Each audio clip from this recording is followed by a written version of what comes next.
Apa yang kamu pikirkan saat melihat tanaman ini? Tanaman ini disebut sandeu. Tanaman karnivora yang pandai menangkap mangsa.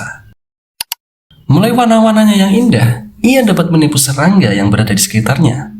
Sandeu memiliki daun yang unik. Memiliki bentuk mirip tentakel yang menghasilkan kelenjar pemikat serangga yang lengket. Di saat serangga terjebak, mereka akan menggulung mangsanya, kemudian mengeluarkan enzim pencerna untuk menyerap nutrisi dari mangsanya tersebut. Ayo, siapa yang mau melihara tanaman ini di rumah? Tulis di komen ya.